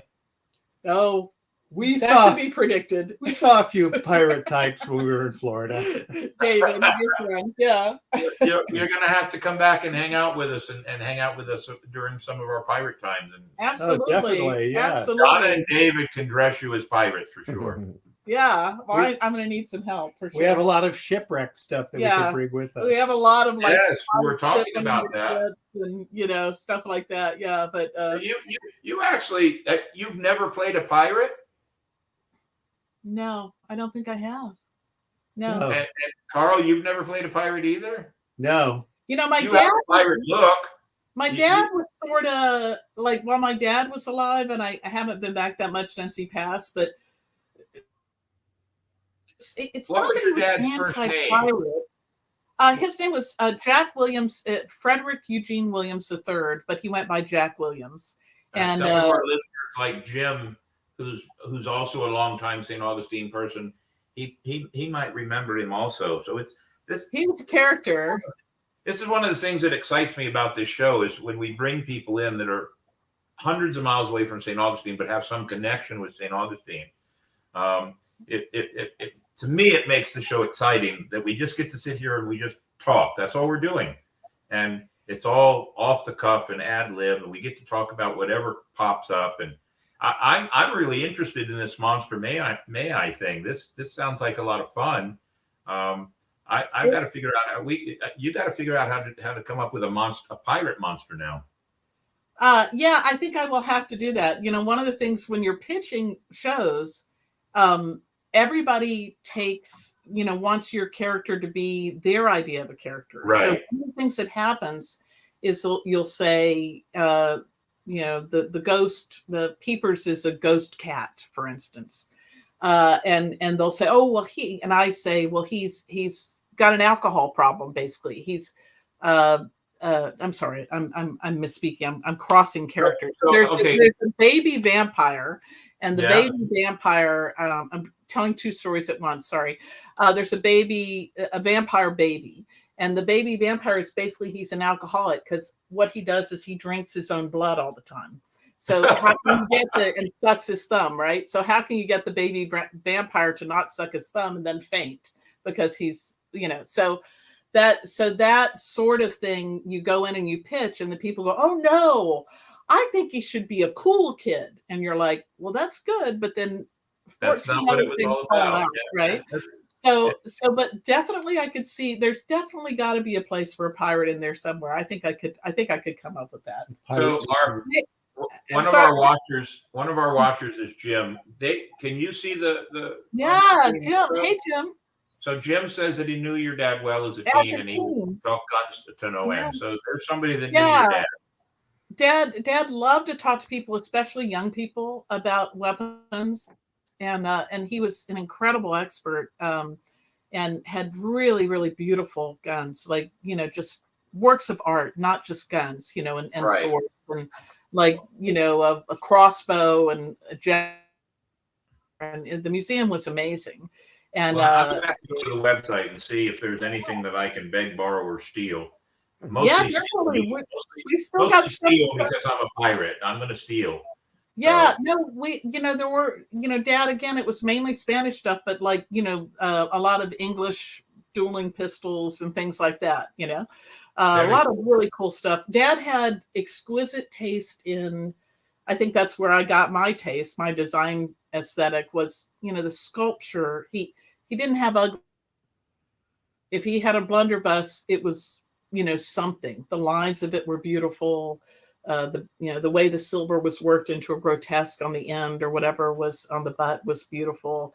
It was he really had an incredible aesthetic, and so many kids have told me that, like, you know, people who are grown up now, but said, oh yeah, Dad let me in and I held the Spanish colonial pipe in my hand, and, you know, just he really loved doing that. The museum was a cabinet of curiosities, and the Mosa stuff, I always say Mosa because we called it Mosa when we were kids, but the Fort Mose relics and stuff.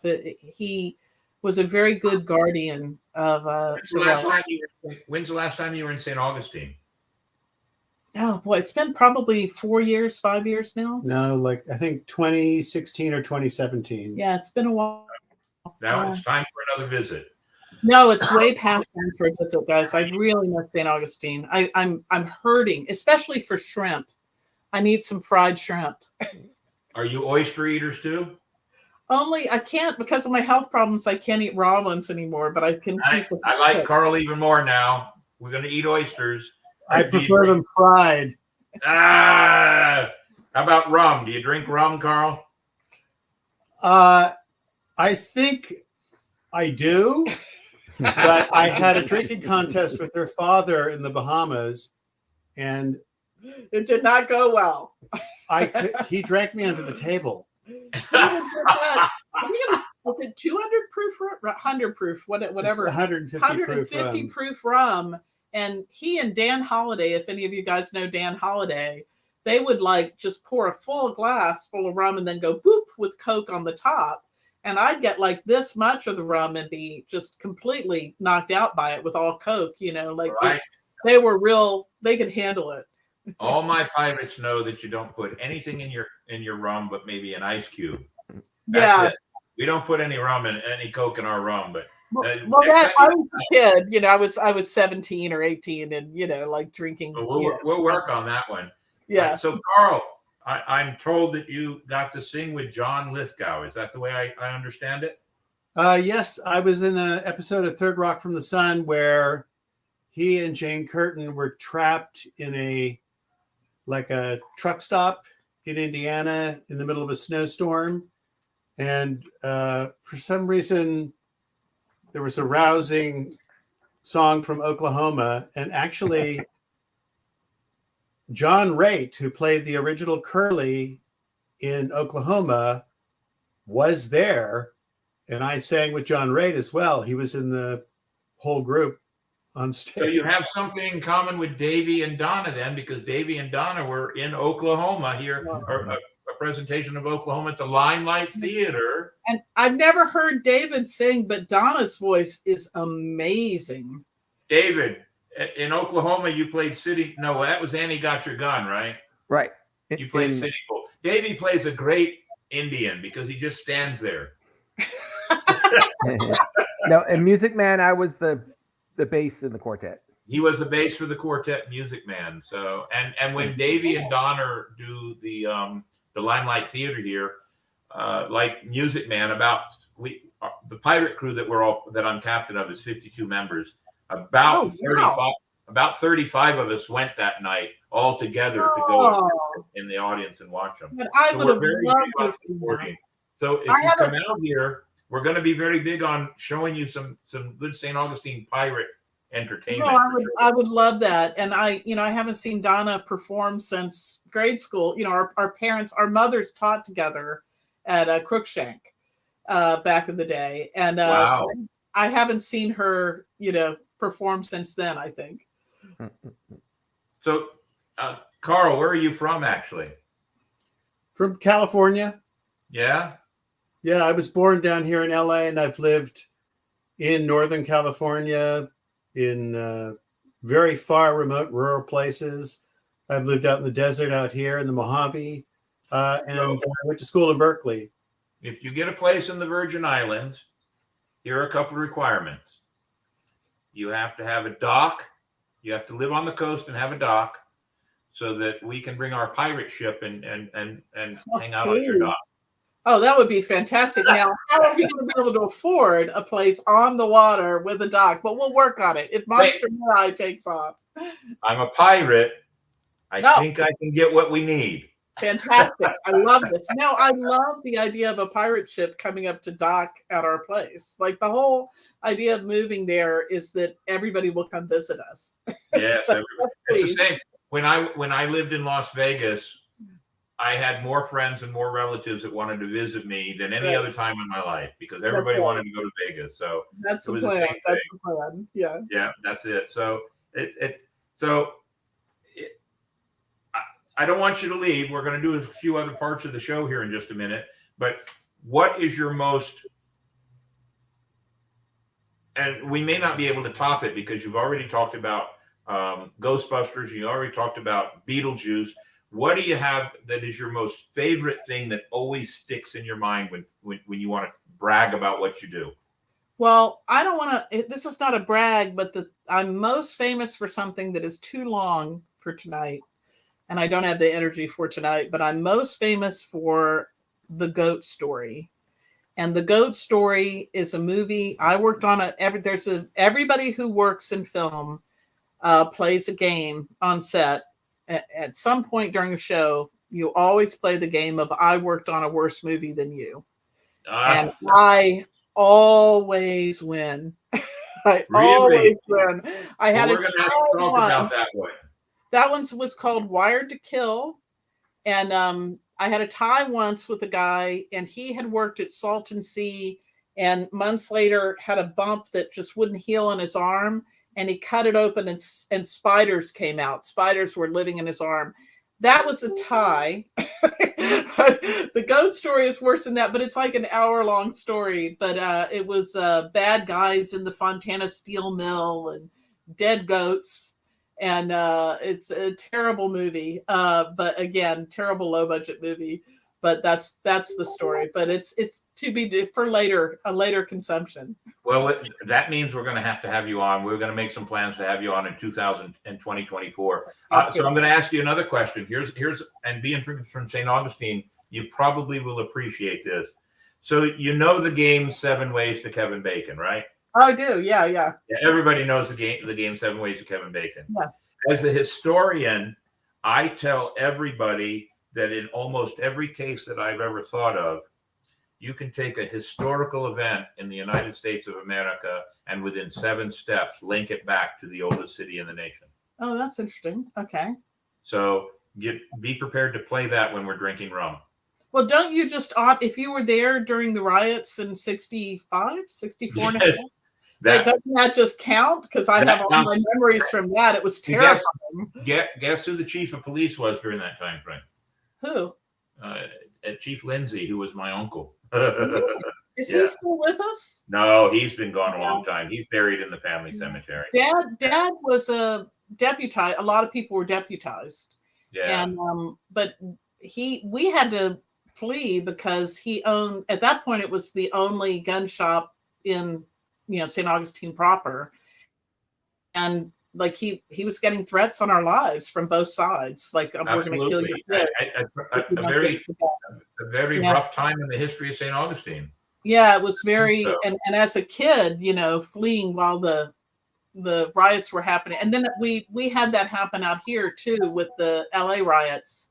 I had to flee from crowds of people. So I was living in Tucson during the LA riots, and I had couple of friends that were in the middle of all that.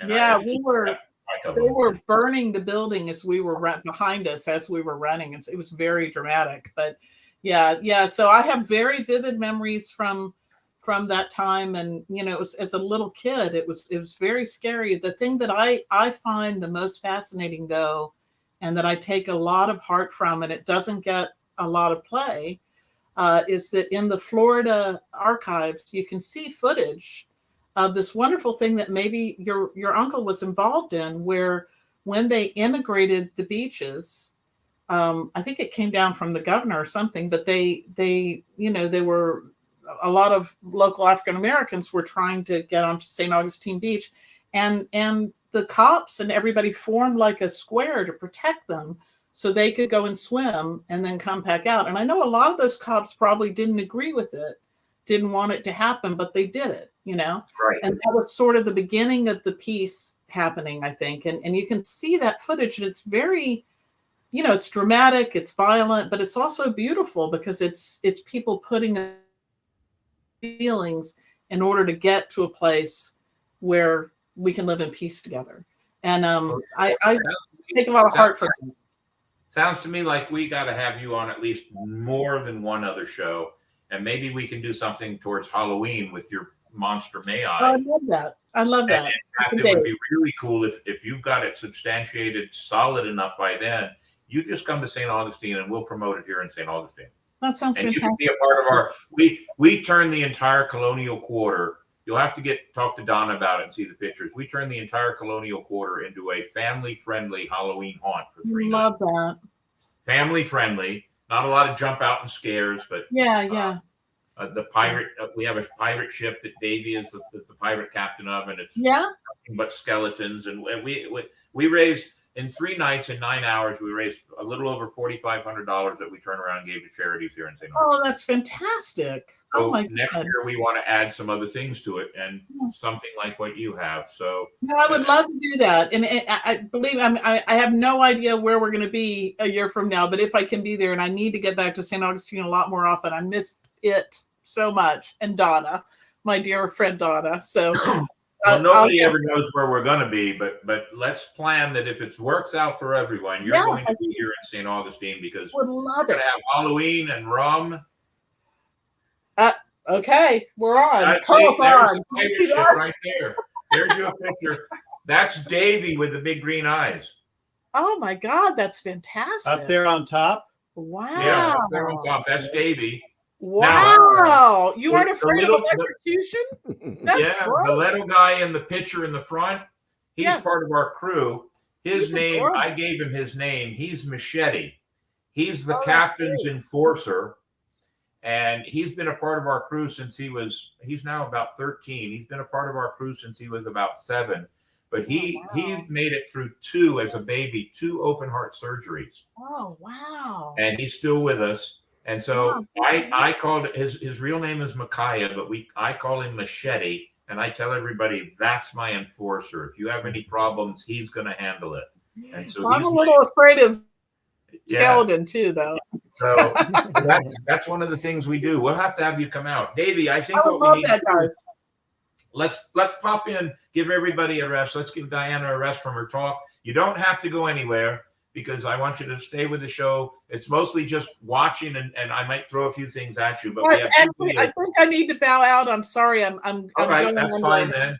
I We'll gotta let go. you go graciously. It was a wonderful time to have you I on. love chatting. You were on the show for over an hour. Oh wow, great. Well, I Yes. really enjoyed it, guys. And Carl? Carl, It it was a pleasure. Yes. You know what? And it's really nice to see somebody that I've seen on the screen and do things and say, I love your work. And you. it would be an honor to have you come out and hang out with us and hang out with the pirates. We'll dress you up. We'll drink some rum, and we'll have these conversations in person. And maybe make me walk the plank or something. Yeah. Well, we might make you walk the plank. We might. We'll see. We have a plank that we make people walk. It's on a string, and you have to drag it around the street. Oh. We'll show it. We'll show it to you. It was a pleasure to have you on the show. I hope that all of our watchers and listeners. I know that we had people from as far away as Michigan, Canada, and Panama City, Florida, watching the show, and I hope they enjoyed the company that you gave us as much as I enjoyed having a conversation with you. And it was wonderful. We are going to have you back on the show. We'll send you some dates and let's see what we can do. But you got to come out and visit. No, I absolutely will. I'm way overdue. And I really enjoyed talking with you guys. Thanks for inviting me. It was really fun. Thank you very much, Diana. And Carl, it was a pleasure to meet you too. You guys enjoy your evening. It's only 9:30 here. So it's what, 6:30 there? You guys Yeah. Dinner. Dinner. Very good. Dinner. Enjoy. We're going to go on with the rest of the show. Okay, be well. Bye. Bye. Great guests, but we understand when they're in a different time zone, we do have to let them go. As much as I'd like to sit here and talk for more and more and more, but we had some great comments. But Davey, while I'm looking over a few things, why don't we go ahead and do this week in nautical history? All right. Welcome to This Week in Nautical History, sponsored by our friends at Florida Water Tours. Experience the Intercoastal Waterway at its finest, featuring picture-perfect attractions. We begin this week in nautical history in the year 1492. Ship Pinta, under Martin Alonso Pinzon, separates from Christopher Columbus's fleet. 1497. Portuguese navigator Vasco da Gama rounds Cape of Good Hope, on way to first voyage from Europe to reach India. 1595. English fleet led by Francis Drake and John Hawkins unsuccessfully attacks San Juan, Puerto Rico during the Anglo-Spanish War.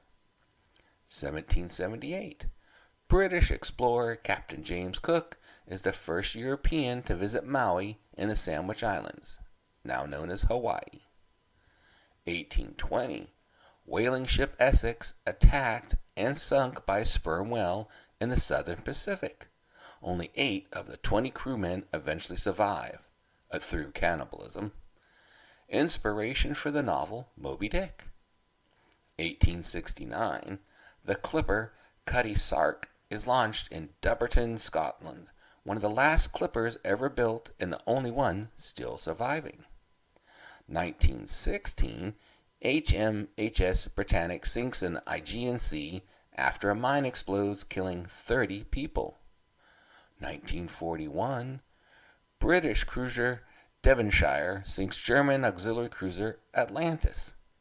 And finally, 1944. First Japanese suicide submarine attack, Ulithi Atoll, Carolines. And that was This Week in Nautical History.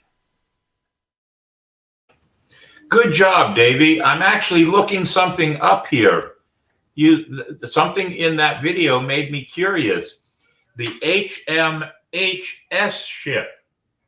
I know what HMS stands for, His Majesty's ship. What's the extra H for?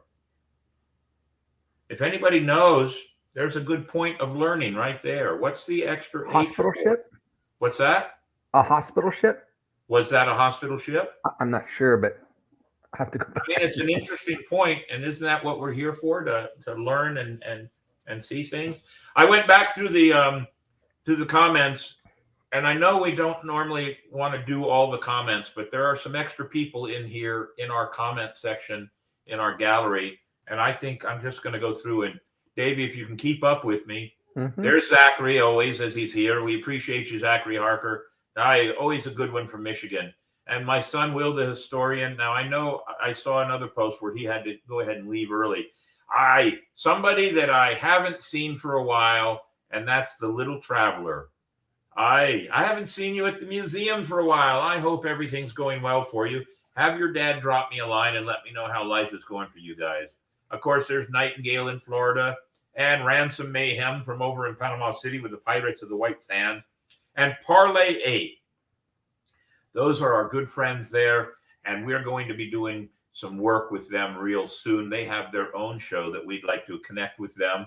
There's Captain Morrow.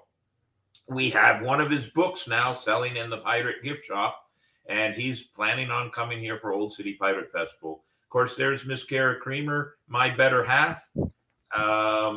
Adam Blee, Davey, who is that? I don't recognize that name. I apologize if I don't. But there's a new name on it. There's Chad Cook, the captain of the Pirates of the Queen Anne's Revenge. I think I got it right this time. There's Captain Ted Higginson. Ahoy. Will the Historian, Nightingale in Florida, Kara, Parlay 8, Parlay 8, Parlay 8. Utah Pirates weighed in. That's Mandy Jo and some of her people. Donna Bogus, there she is. I see Cat Butts in front of Longwood. Let's see, Donna, and I need to give a thank you to Donna because Donna is responsible for our guest tonight.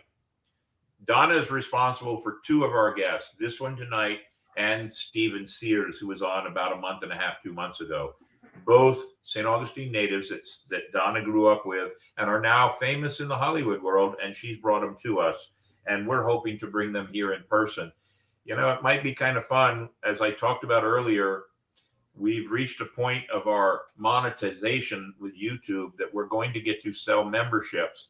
And one of the things we're thinking about doing with the membership is we can allow up to about 10 or 12 people to be on the screen with us.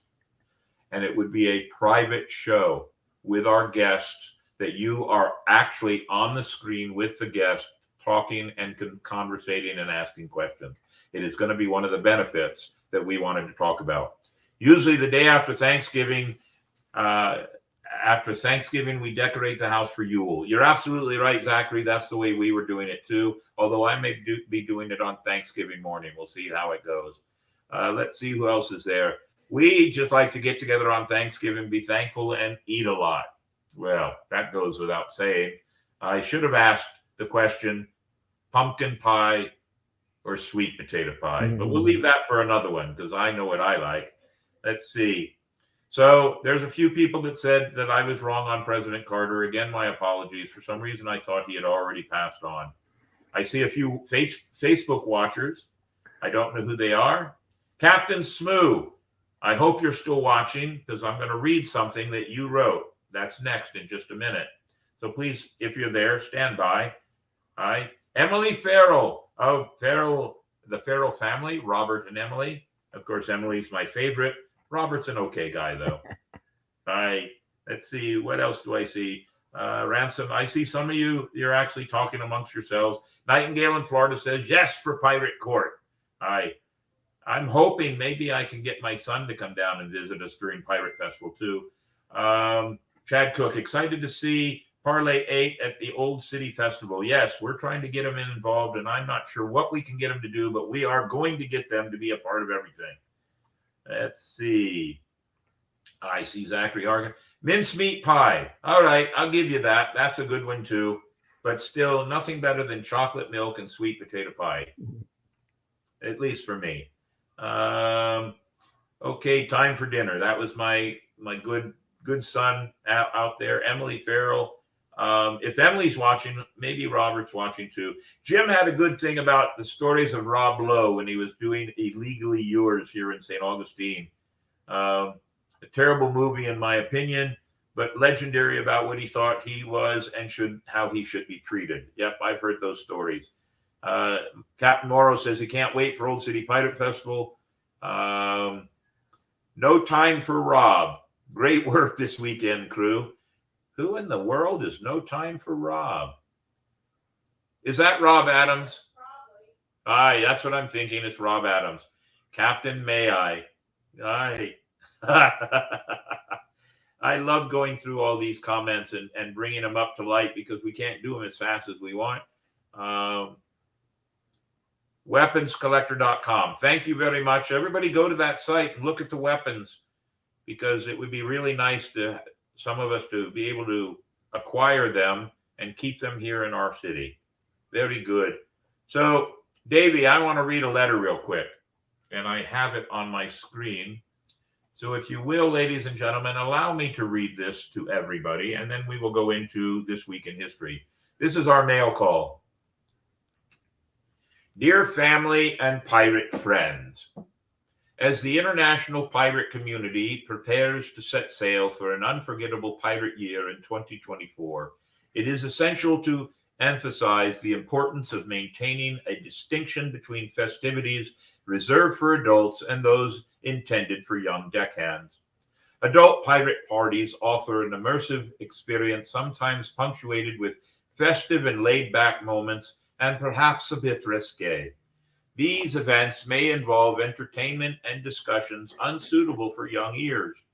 To ensure a respectful and age-appropriate atmosphere, it is strongly recommended not to mix the two, and in some cases, it is even forbidden by the Pirate Code to do so.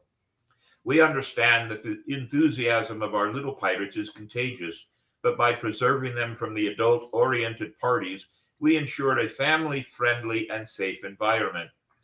This also allows adults to fully enjoy the festivities without worrying about inappropriate content. We encourage active participation in events, especially designed for our young sailors, where age-appropriate activities will be offered. Similarly, we encourage adult pirates to participate in events especially tailored for seasoned sea wolves, where activities suitable for their age and curiosity will be available. Thus, everyone can embark on a pirate adventure tailored to their age group. Thank you for understanding and cooperation. Let's prepare to sail together into 2024, ensuring that everyone can fully embrace the spirit of piracy appropriately. Onward with respect, of course. Signed by Captain Smoo, one of our fans and followers of our show, and the interim governor of the IPC, which is the International Pirate Community, which the Pirate Captain's Quarters podcast is part of, and he has allowed me special representation to read this, and I believe I read it quite well without one mistake, because this is very important to me, ladies and gentlemen. It is one of the reasons why we have a family-friendly Halloween haunt. It is also one of the reasons why a good portion of Old City Pirate Festival is very family-friendly, and a certain portion of it will be adult, and it will be advertised as such. And my crew knows that I have no issues with stepping up to somebody who is inappropriate at certain times. It is probably one of the reasons why Captain Mayhem, at some points in time, has earned a black eye, so to speak, because sometimes we can't not say anything. We must speak up, because one bad pirate is a representative of all pirates, and that's not always a good thing. So we must remember the words of this letter written by Captain Smoo, the governor of IPC. Keep your family-friendly and your small pirate events separated from your adult events. And know the difference, please. And understand that a great pirate joke told amongst good adults drinking rum is not appropriate for little ears. So if you can, please abide by these thoughts and these words, and I hope that everyone will respect the content and the enthusiasm and the attitude with which it is presented here at the Captain's Quarters podcast. Thank you very much. Davey, why don't we go ahead and play This Week in History? Okay. And then we'll get back to any... Welcome to This Week in History, sponsored by our good friends at Dick's Wings Bar and Grill. Wings, salads, wraps, quesadillas, and more. No matter what your taste buds crave, they've got you covered. We begin This Week in History in the year 1817. First sword swallower in U.S. performs in New York City. 1864. American Civil War battle at Griswoldville, Georgia, ends after 650 casualties. 1889. Debut of first jukebox, Palace Royal Saloon, San Francisco. 1904. Third summer modern Olympic Games close in St. Louis. In 1905, Telmeco makes the first ever advertisement for a radio set by advertising an $8.50 set in the Scientific American, which claimed to receive signals for up for 1 mile. 1914, U.S. State Department starts requiring photographs for passports. 1920, first Thanksgiving parade, Philadelphia. 1921, U.S. President Warren G. Harding signs Willis Campbell Act, anti-beer bill forbidding doctors prescribing beer or liquor for medicinal purposes. 1931, Rolls-Royce acquisition of Bentley Motors is announced. Also, in 1931, horror film Frankenstein is released, starring Boris Karloff as the monster, directed by James Whale, and based on Mary Shelley's 1818 novel Frankenstein, or The Modern Prometheus. 1936, first issue of Life Picture magazine, created by Henry A. Luce, published. In 1939, Bugsy Siegel, Whitey Krakauer, Frankie Carbo, and Albert Tannenbaum kill Harry Big Greenie Greenberg outside his apartment after Greenberg had threatened to become a police informant. 1953, authorities at the British Natural History Museum announced the Piltdown Man skull, one of the most famous skulls in the world, is a hoax. 1958, American puppeteers Jim and Jane Henson established Muppets Inc., now known as the Jim Henson Company. 1962, Mickey Mantle wins the ALV MVP for the third time. 1963, U.S. President John F. Kennedy assassinated by Lee Harvey Oswald while riding in an open-top motorcade in Dallas, Texas. 1967, Mel Brooks' first film, The Producers, starring Zero Mostel and Gene Wilder, has a disastrous film career and is almost shelved. Later goes on to win an Oscar and achieve cult status. And finally, 1989, law banning smoking on most domestic flights signed by U.S. President George H.W. Bush. And that was This Week in History. So here's an extra one for you if you like trivia. Boris Karloff was the voice of the Grinch in the original Grinch cartoon.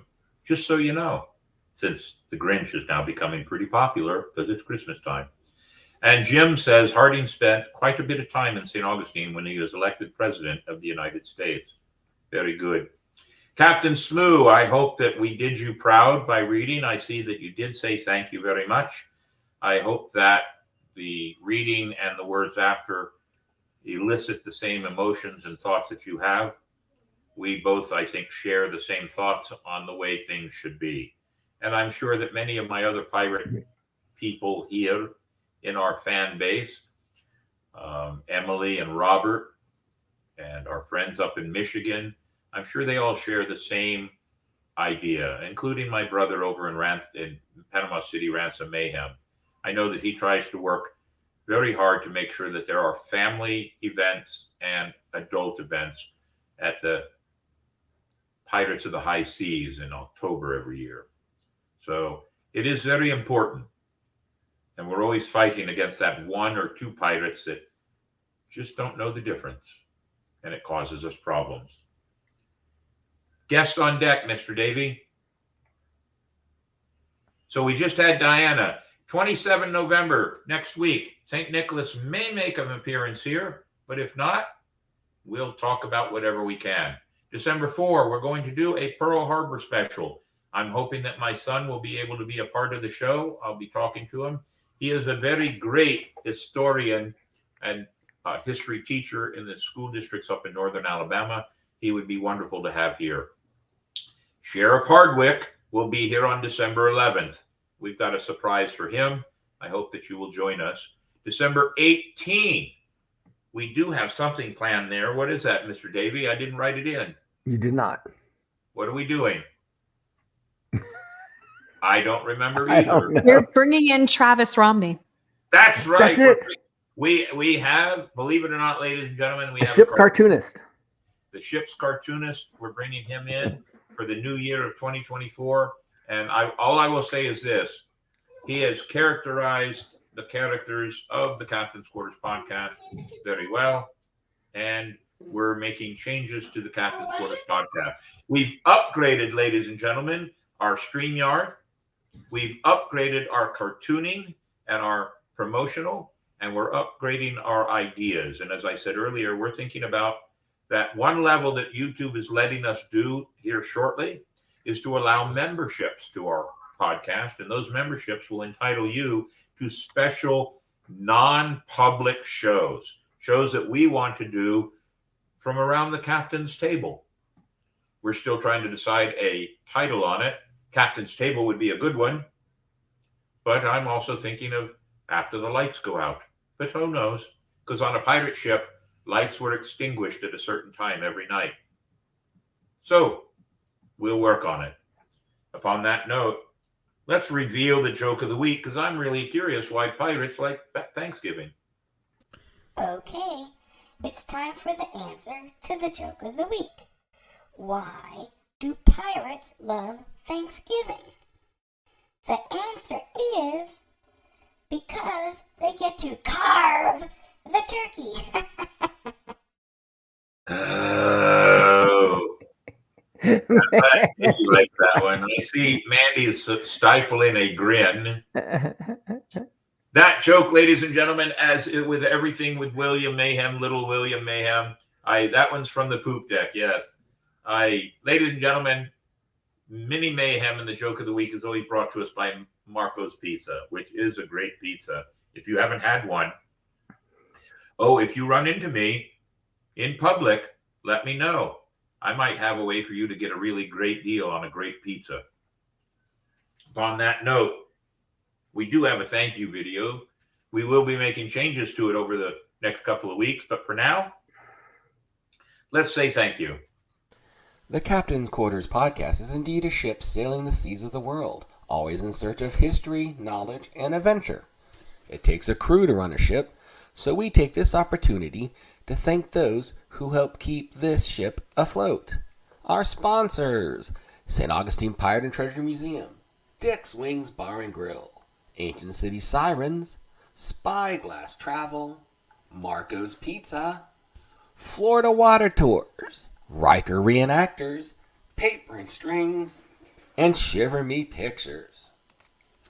The supporting cast and crew: Captain William Mayhem, Navigator Davey Longwood, Gunner Hellfire Henley, Cartographer Mandy Joe, Juan Cam, and of course the Powder Monkey. Helping others gives the crew purpose. Inc. Investing in Kids. St. Johns County Fire Cadets. Says St. Augustine Youth Services. And the Humane Society. The 4 major charities report, but always room for more. You too can be part of the crew and support the show in many ways. Go to Patreon. Support us with a small monthly contribution as a Powder Monkey or First Mate memberships. Go to YouTube. Hit the like and follow buttons to join our ranks and support the show. Or a single contribution which helps with other expenses of the show. Thank you. It does take a crew. Very good, Davey. Show our platforms. I will mention that as soon as we do the platforms. I did think of that. So there you are, ladies and gentlemen. If you want to watch us, you can watch us on YouTube, Spotify, or Instagram. If you want to listen to us, Stitcher, iHeartRadio, Castbox, Apple Podcast, and Amazon Music. I believe with our upgrade, we will be adding some more to that list. Am I correct, Mr. Davey? Yes, and also there seems to be a feature with it that a guest we have in, if they had their own platforms, they could add up to 2, apparently. All right, very good. So we can add more platforms to go live on several other platforms. That sounds like a plan. I do want to, before we show our numbers, I do want to say Travis Romney, Salt City Comics, is our comic illustrator that has offered to do some great cartoons of the crew. And he's done some, we've seen them already, but I have told the crew we must keep them until an appropriate time to show them professionally. Our plan is that if he's on for the 18th, we will show them on the 11th and then brag about him on the 18th. So the 11th of December will be a great reveal of the cartoon versions, the newer cartoon versions of Davey Longwood, Mason Hellfire Henley, Mandy Joe, and she actually looked really good in the cartoon. I have to say that. She looked fierce. I know, fierce. I think she might be just a little too sexy for us now.